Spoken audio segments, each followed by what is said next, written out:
When the trailer starts, one of the conventions that we've actually challenged is we've rated it with a restricted banner, which is like quite unusual for a film trailer. They usually get kind of the green one, which is approved for all audiences, but we figured, considering ours has got a lot of action and a lot of gunshots, that the restricted banner would probably be more suitable for our trailer. The first scene of the trailer is the opening shot of London. This sets the scene of the film. And that kind of follows the conventions because it's kind of like it's necessary and it's kind of expected for you to kind of, one of the first things you notice about a trailer is they want to set the scene. They want you to know what kind of trailer you're watching and they want you to kind of know where you are. They want you to know the scenery and everything, so it's quite a typical thing to actually see in a trailer. The next scene is one of the first shootings. This shows the audience that the film is about violence and gives them an idea of what they have to expect in the rest of the trailer. Again, it's quite a common convention to start the trailer off in kind of a similar to kind of set the tone for the rest of the trailer. We've started it off with like a similar vibe. It's an action trailer, so when you kind of start off with a shooting, the audience know what to expect, so they can instantly tell whether or not it's the type of thing they're probably interested in. The music we've chosen is very specific. Like each scene in the trailer, the opening music is very airy and it creates quite like a mystifying vibe. It's like the stalker nature of the scene with somebody kind of riding up on a bike with kind of music in the background. It kind of complements each other nicely. Then when our On The Run logo appears, we kind of got quite an upbeat it's a song that kind of carries the trailer.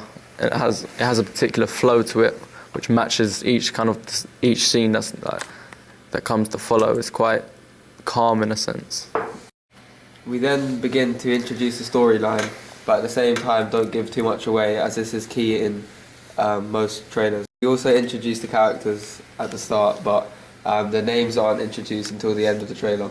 Then there's a scene where it cuts to like one of the captions in the trailer, which is actually the movie's tagline. It's called "When Violence Is the First Resort." It's kind of like a play on the common phrase that violence should always be the last resort. And this again also matches everything that's going on in the trailer at this point. It then leads on to another tagline, which kind of leads on from that, which is "Crime is the only result," which is basically just informing the audience that once you go down that route, there's only one result, and there's only going to be one end to kind of that journey. So it's kind of like it's inevitable in a way where the movie's going. And again, it just gives the audience a better idea of the kind of genre of the film.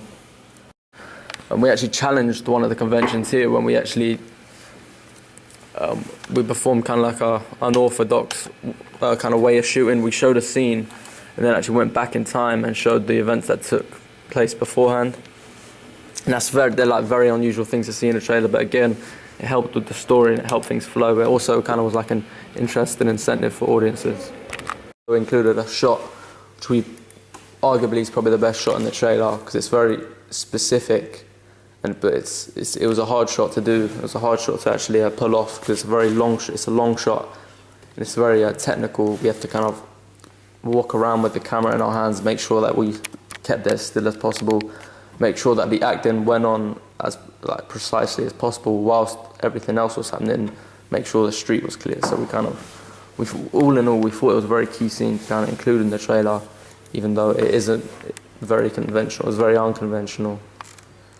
And we feel like the more times an audience watches it, the more they kind of come to understand its relevance in the trailer and why it was so important we kept it in.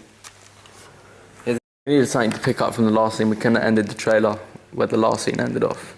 And the shot where the boot opens, the sound of the boot, and then the way the final song that we've used, which is a very kind of, it's an uplifting song. The way it all comes together, it matches perfectly. And it is quite a conventional scene. You would expect to see these types of things in trailers. It also leads on to scenes which are probably the most conventional scenes that we've actually had in the trailer, and they're the reviews and the kind of the character names, the introductions, the logo and everything. All the conventional scenes really follow after this, and this is really where it kind of the trailer matches more kind of common trailers, whereas the kind of previous scenes it might have been a bit more kind of unique. This scene definitely, the following scenes after that were all very kind of specific to the point that this is a trailer. So it was very important that we actually kind of picked up at that moment. Trailer, we understood what we needed to do. We needed to follow the conventions of the genre. So we had to end it in a very action-packed way. And so in the last few scenes, they're very tense moments. And we end the scene basically by Marcel aiming a gun into the camera, aiming it at another character, but with the shot we used, he is actually aiming it into the camera and firing, and it perfectly kind of fits in with the rest of the genre and all the other kind of scenes that you've already seen in the trailer. What I want to talk about is the scene with the news broadcasting. Again, it adds aspect to the trailer. It lets you know of the proportions. It takes you out of the trailer for a second in a way. So everything you've experienced in the trailer so far, it's been first-hand. And this kind of shows you it from an outsider's perspective. And again, it kind of gives you a better feel to what the film is going to be like, and kind of overall the kind of direction in which it's heading. A lot of editing went into that scene specifically, with the globe at the beginning, and then the scenery where it kind of almost looks like it's in a news studio, and then the breaking news sign. We kind of downloaded them settings, and we had to find the perfect place to put them. We also had to find film scenes and edit in scenes and kind of edit in text, which suited it perfectly, which is quite a challenging feature, but it's definitely a conventional feature as well, and we thought it was very important. I mean, the following scenes, a lot of kind of editing and precision went into everything. The gunshot flashes and the gunshot sounds, we kind of had to edit in at separate moments. And again, it just took a lot of effort in getting it precise and accurate to the trailer, making it look as realistic as possible. We wanted it to, realism was very key for us. We didn't want it to look fake. We didn't want it to look cheesy. So a lot of work went into those scenes. This is another quite a common convention in a trailer. In a trailer, they want to give off the best impression possible. So they do kind of show their golden scenes. They do show the scenes that they know are going to attract audiences. And these are definitely the scenes that we felt were probably the most important to show. Something that we decided we had to put in, and something I want to point out, was the transition from one song to the next, from the high kind of tempo and upbeat rap song. The way we kind of faded it out was specific to the film itself. We edited it so that when the character Marcel gets in the getaway car, he closes the door, and in a way it sounds like the music had just been cut off, like music went from playing and carrying the trailer to what sounds like it's now playing in the car. So as the car drives off, the music fades out. And we felt that kind of almost broke a fourth wall. And it's a very unconventional feature again to see in a trailer, but we felt like it carried the trailer and added it was a lot of detail that you wouldn't expect to see in a trailer, and we felt like by adding it in, it really did show that a lot of thought went into the process.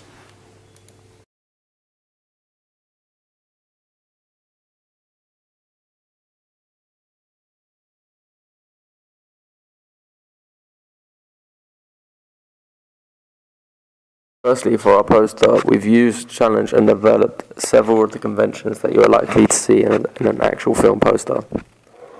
Firstly, we've used the typical conventions that are necessary for film posters, such as the tagline, the title, the name of the actors, the name of the director, the producers, the production company, the release date, and all the other info that you expect to see.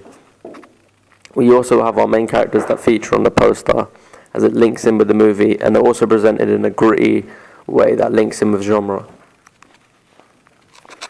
The way the poster is spaced out is also representative of real film posters. For example, the title is in big bold font. The images take up the majority of the page because they're the most eye-catching feature, and other details such as the name of the actors and the name of the production company, more of the relevant info, is in smaller font to give viewers, because it's not really necessary to catch a viewer's attention, but it's still important information, and it deserves to be on the page. We've also kept the text throughout the page in the same font. For instance, the name of the actors and the tagline, it's all kept within the same font, and it kind of helps the page follow the same kind of genre that you'd expect to see in the trailer, and in the magazine cover. It also helps it all fit in together nicely. You know, to have like 5 opposing fonts on one page would be quite an odd thing to do. So it's relevant that you keep all the fonts the same. The title is the largest thing on the page, apart from the images, of course. Again, it's kind of, because it's the most relevant thing to sell the movie, people need to know the title. The tagline, "When violence is the first resort," actually features in the trailer itself. And we thought it was an important feature to put it on the poster, because it kind of gives viewers a deeper insight into what they can expect in this type of movie. It also gives away part of the genre of the film, maybe kind of striking an interest for people who are fans of that particular genre. We've challenged several of the typical conventions, most notably the images used on the cover. As the poster is of a landscape view, you wouldn't necessarily expect the page to be filled with close-ups of the characters, but we decided to portray emotion best. It's probably necessary to show facial expressions in the most kind of magnified way. Therefore, we decided to take the 3 main characters that feature on all of the ancillary products as well as the trailer, and we decided to show several close-up shots, identifying with their character and identifying with their roles in the movie. Again, it isn't a typical convention to have 3 people, all of whom have been photographed in a close-up way, to feature on a landscape image, but we decided that it actually goes along very, very well with the trailer in coordinates with the magazine cover as well. It also fits in well with the genre of the movie, when 3 people looking extremely serious are photographed in a close-up way. The black background also challenges several conventions, as we have decided not to use a landscape or a setting or environment in the poster.